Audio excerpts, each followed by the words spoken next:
Ada pemandangan tidak biasa di padek sirkuit Mugello, yang langsung memancing perhatian kamera.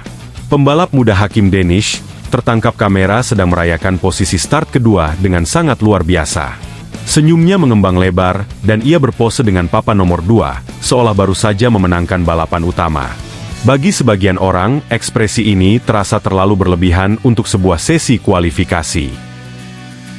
Ingat, ini barulah garis start, sebuah tempat di mana balapan bahkan belum dimulai. Di dunia balap motor profesional, merayakan posisi start seperti merayakan kemenangan podium, adalah sebuah ilusi yang sangat berbahaya. Lintasan Mugello yang kejam, tidak pernah memberikan poin hanya berdasarkan hasil satu putaran kualifikasi yang cepat. Perjalanan yang sesungguhnya, baru akan dimulai besok saat lampu merah padam. Di balik senyum lebar yang dipamerkan Hakim Danish, para pengamat justru melihat adanya sebuah sinyal kewaspadaan yang tinggi. Euforia yang meledak-ledak di padek ini, dikhawatirkan bisa membuat fokus sang pembalap menjadi buyar.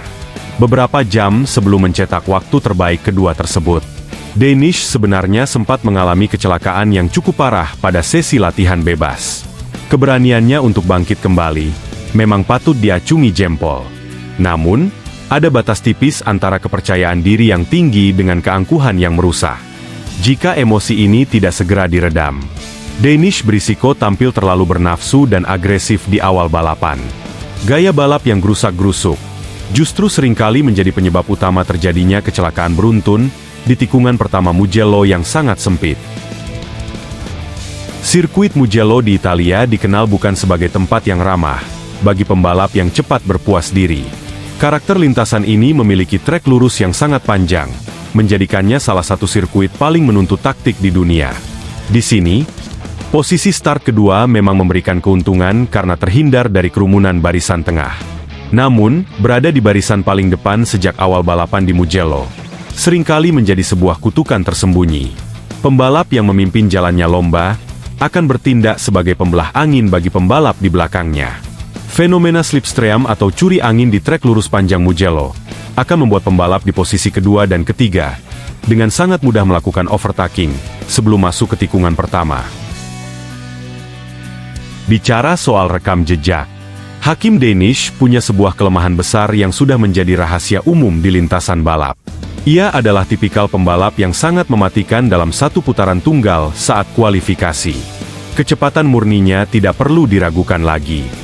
Masalah besar baru muncul ketika ia harus bertarung dalam kelompok besar di barisan depan selama belasan putaran. Ketika tekanan dari pembalap lain mulai meningkat, performa Danish perlahan-lahan seringkali merosot tajam, hingga terlempar ke barisan tengah. Ketidakkonsistenan ini menunjukkan bahwa manajemen emosi dan strategi balapnya masih memerlukan evaluasi yang sangat mendalam dari tim teknisnya. Merayakan posisi start secara berlebihan, seolah membuktikan bahwa ia masih rapuh secara mental. Ketegangan di Mugello kali ini dipastikan akan berlipat ganda, karena kehadiran rivalitas terpanas di Asia Tenggara. Hubungan balap antara Hakim Danish dan Veda Ega Pratama selalu berhasil membakar atmosfer di atas lintasan. Dua pembalap muda ini memiliki gaya balap dan pendekatan mental yang sangat bertolak belakang. Pertemuan mereka selalu menyuguhkan drama tingkat tinggi, yang membuat penonton menahan napas. Akhir pekan ini, nasib mempertemukan mereka dalam situasi yang sangat kontras. Danish berada di atas angin dengan posisi start keduanya, sementara Veda harus memulai perjuangannya dari tempat yang jauh berbeda. Pertanyaannya, siapakah yang akan tertawa paling akhir saat bendera finish dikibarkan esok hari? Kenyataan pahit harus diterima oleh pembalap muda andalan Indonesia, Veda Ega Pratama, pada sesi kualifikasi kali ini. Akibat rentetan kendala yang terjadi di kualifikasi kedua, Veda terpaksa harus puas mengamankan posisi start ke-13. Memulai balapan dari barisan tengah adalah sebuah mimpi buruk bagi setiap pembalap, karena risiko terjebak dalam kecelakaan massal sangatlah tinggi. Namun, bagi seorang Veda Pratama, posisi grid belakang bukanlah akhir dari segalanya. Sejarah telah berulang kali mencatat bahwa pembalap tangguh ini selalu mampu memberikan kejutan yang tidak terduga. Veda memiliki kemampuan yang sangat istimewa dalam membaca pergerakan lawan dan merangsek maju ke depan dengan sangat tenang namun mematikan. Formasi grid di sirkuit Mugello kali ini benar-benar acak-acakan, dan sangat sulit untuk diprediksi. Veda Ega Pratama tidak sendirian berada di barisan tengah yang panas tersebut. Di sekelilingnya, bertebaran pembalap-pembalap top yang biasanya menguasai podium depan. Lihat saja Alvaro Charpe, yang harus rela memulai jalannya balapan dari posisi start ke-12, tepat berada di depan posisi Veda. Tidak jauh dari sana, ada nama pembalap agresif lainnya, Maximo Quiles yang terdampar di posisi start ke-15. Berkumpulnya para pembalap haus kemenangan di barisan tengah ini, mengubah area tersebut menjadi sebuah sarang lebah yang siap meledak kapan saja, sejak putaran pertama dimulai. Keberadaan Alvaro Charpe, Veda Pratama, dan Maximo Quiles di barisan tengah, justru menciptakan sebuah ancaman kolektif yang sangat mengerikan. Ketiga pembalap ini memiliki mental petarung yang sudah sangat ruji di bawah tekanan ekstrim. Alih-alih saling menjatuhkan di awal laga, mereka diprediksi akan memanfaatkan momentum slipstream di trek lurus Mugello untuk merangsek maju bersama-sama. Kombinasi kecepatan mereka bisa membentuk sebuah kereta cepat yang siap melumat jarak dengan kelompok pembalap terdepan dalam waktu singkat. Ini adalah sebuah skenario menakutkan yang mungkin sama sekali belum diperhitungkan oleh Hakim Danish, yang saat ini masih terbuai dengan euforia kualifikasinya.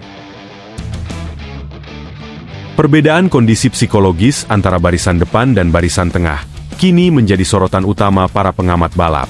Di satu sisi, kita melihat Hakim Danish yang begitu larut dalam kegembiraan di dalam paddock pribadinya. Di sisi lain, aura dingin penuh fokus justru terpancar dari tatapan mata Veda Pratama dan pembalap barisan tengah lainnya. Mereka tidak membuang energi untuk merangkes hasil kualifikasi yang sementara. Mereka sedang sibuk menyusun strategi perang yang sangat mematikan untuk hari esok. Ketika seorang pembalap terlalu cepat merasa puas sebelum pertempuran yang sesungguhnya dimulai, ia biasanya akan menjadi mangsa pertama yang paling mudah untuk dijatuhkan di atas lintasan. Aspek teknis yang akan memegang peranan paling krusial dalam balapan panjang di Mugello adalah manajemen ban. Karakter sirkuit ini sangat menyiksa ban bagian belakang, karena banyaknya tikungan cepat yang membutuhkan daya cengkeram tinggi. Jika Hakim Danish langsung tancap gas dan membalap dengan gaya gerusak-gerusuk demi mempertahankan egonya di depan, ia akan kehabisan ban pada paruh kedua balapan. Disinilah pembalap seperti Veda Pratama diuntungkan. Veda dikenal sangat cerdas dalam menghemat usia ban dan menjaga ritme motornya. Ketika ban Danish mulai habis dan motornya mulai melambat, Veda dan rombongan tengah akan datang menyergap tanpa ampun di putaran-putaran akhir. Saat ini, tugas terberat berada di pundak tim mekanik dan manajer dari Hakim Danish. Mereka harus mampu menurunkan kembali pijakan kaki Danish ke atas bumi sebelum terlambat. Foto dengan papan posisi kedua harus segera disimpan dan dilupakan dari memori. Fokus sang pembalap harus dikembangkan sepenuhnya pada setelan motor dan strategi balap untuk besok. Mengingat insiden kecelakaan keras yang dialaminya saat sesi latihan tim, harus memastikan bahwa Danish tidak membawa trauma psikologis yang disembunyikan di balik senyuman lebarnya. Menghadapi gempuran pembalap sekaliber Veda Pratama, membutuhkan kestabilan emosi yang jauh lebih besar daripada sekadar kecepatan satu putaran kualifikasi.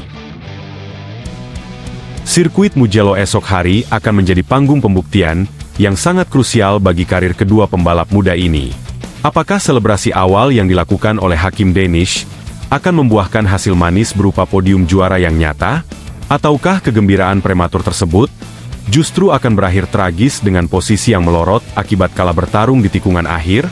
Semua mata kini tertuju pada bagaimana Danish mengendalikan egonya saat lampu start padam. Di saat yang sama dunia juga menanti kejutan besar apa yang akan diluncurkan oleh Veda Ega Pratama dari posisi start ke-13, demi membuktikan siapa petarung mental baja yang sesungguhnya di atas lintasan balap kelas Moto3.